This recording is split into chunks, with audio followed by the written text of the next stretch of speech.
Like, can you imagine if Etsy got rid of 1-star ratings to protect the mental health of its sellers and to combat review bombing? Like, it would work, but it would also decrease the usability of the entire site. The clip I just showed you was from an MKBHD video talking about YouTube removing the dislikes on videos. Ironically, it was an almost universally disliked update. But he used the hypothetical example of Etsy, a selling platform, removing negative reviews.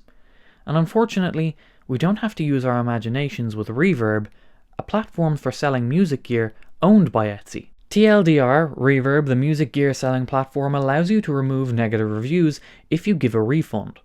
And in that short synopsis, it probably doesn't sound too bad. But let me explain how I came to find out about this and why it's just not really a good thing. Now, I've always liked Reverb. I've probably spent way too much money on it, but it still was my personal preference over eBay. With eBay, it was kind of always well documented that they sided with the buyers in most disputes, whereas Reverb always seemed like they were trying to be a bit fairer, which is exactly what you want in what's supposed to be an unbiased middleman between buyer and seller. My favourite feature as both buyer and seller was how Reverb dealt with the money. The money went from the buyer to Reverb, and only then was given from Reverb to the seller once the seller provided a valid tracking number of the item that they shipped. That gave peace of mind to the buyer and provided incentive for quick shipping by the seller. Great idea until it's taken advantage of. Sometimes I get tip-offs from viewers, and this particular piece of information caught my eye. I was pointed in the direction of a Reverb preferred seller who had amassed quite a number of irate customers, enough to have forum threads written about their experiences. Now, for the purposes of this video, I'm going to keep the seller anonymous. The main reason behind that is this video is about Reverb and a problem that they face with their review system, not one seller using an exploit. I'm sure there are plenty of other sellers doing the same thing. But secondly, it's not really something I would classify as a scam.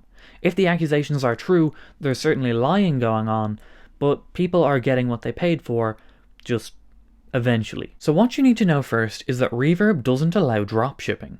Dropshipping is where a customer will buy something from a shop, but the shop doesn't actually have any stock.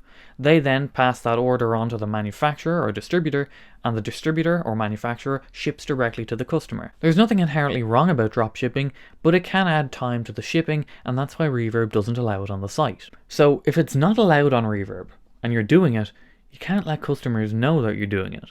So this is what this seller in this case is accused of doing. Items are listed on the Reverb store as in stock. Now, these items might be universally on backorder among every other retailer, but here they appear to be in stock. So, as a customer, if you order it, you think you're going to get it pretty quick. A day or two later, you get a Reverb notification with the USPS tracking number saying that your order has shipped. Reverb has now transferred the funds to the seller. You're eager for your new piece of gear, so you check the tracking number, and it either isn't working or the package isn't where it's supposed to be. You contact the seller and they tell you that they'll deal with it on their end. Looks like USPS lost the package, or they sent it to the wrong address. But don't worry, I'll contact the manufacturer and get them to send one directly to you. The item is on backorder though, so you might have to wait a bit. You eventually get what you paid for, and in fact, you have to commend the seller for how well they treated you when your package unfortunately got lost. But your order never was lost. In fact, it never even shipped. They gave you the wrong tracking number. Now, most people wouldn't even notice this. If this was your first time buying, it would just be an unfortunate situation, and you were taken care of by the seller. What more could you ask for? But if you continue to do this, eventually some people will start to notice. I took a look at this particular Reverb seller's feedback, and it's almost all positive. On first and second glance, you wouldn't notice anything of it. But on closer inspection, you start to realize just how many reviews there are commending the excellent customer service after their package was lost. There were shipping issues, but the seller made it right. Had a problem with the shipping, but then seller was very quick and very responsive. First one got lost in the post. The post office lost my package, but they were able to contact Synergy themselves and get me a spare unit. First set of pickups that shipped out got lost in the void by USPS. USPS lost my package. USPS lost this item. And they go on and on. I could keep going for a while reading out reviews just like the ones I've already read out. And maybe USPS just are that bad. But if they are, why is this seller continuing to use this service which ultimately ends with them losing money? We're not talking about a packet of strings going missing, some of this gear is very expensive. And then there are the coincidences, like the same piece of gear being ordered by different customers, and both pieces of gear being lost in shipping, in relatively close to extremely close time frames. And this could happen once, sure, but twice, with orders just days apart. And even a third time, with the reviews 1 day apart? All I'm saying is that gear tends to arrive around the same time when it's on back order. There are forums with pages and pages of customers with negative experience with this seller, and when some of the customers figured out that their orders were actually pre-orders essentially, they left negative reviews reflecting this, and then they disappeared. Take a look at these reviews, March 25th to March 27th. 2 days later, they're gone. And I know what you're thinking, what's to stop someone from just removing their own review? But Reverb doesn't let you remove reviews once you post them. But let's remove theories from this entirely. In this case, a customer figured out what was going on, requested a refund, and then left a negative review. This was the seller's response to that. FYI, nobody gives a damn about your reviews. And they're coming down. We do tens of thousands of dollars daily and ship from various warehouses we have across the country. Don't believe everything you read, you fucking moron. That right there is why this video is being made. Now we could go conspiracy theory and say that this Reverb seller is a preferred seller. They've even received an award from Reverb for selling over $1 million in gear, and they're probably getting special treatment. And I would have actually preferred if that was the case, because then it means that the issue is not very widespread. But that doesn't seem to be the case. It's stated on Reverb's help section of the website that if you're a seller and you receive negative feedback, you can request Reverb to remove that negative feedback as long as you give a refund. So what does that mean?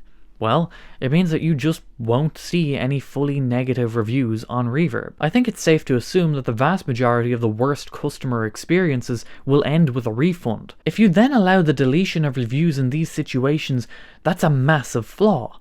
It makes every positive review damn near worthless. What happened to make things go so wrong to the point that you needed a refund? Future customers will never know. And if history repeats itself with your purchase, your review will get deleted too, and the circle continues. I contacted Reverb, explained the situation, and asked if I could get clarification on why this is part of their policy. Maybe they've got a valid reason for it. But I received a pretty cookie-cutter response, but I'm going to read it out. When a seller receives negative feedback, we always encourage them to utilize the respond to feedback button on their end so they can address the negative feedback from a buyer and their response will be shown publicly as well. However, there are cases where they will end up returning the item back for a full refund. This is the time that the negative feedback can be removed, and this can only be done once the seller receives the item back and a refund was issued. There are also cases where the seller and the buyer were able to resolve the issue through Reverb messages, hence ending up with editing the feedback to a positive one. So that really didn't answer why it was part of their policy. But it is part of their policy, and it's a part that not many people know about. And to those that do know about it, it can be exploited, which is a major problem.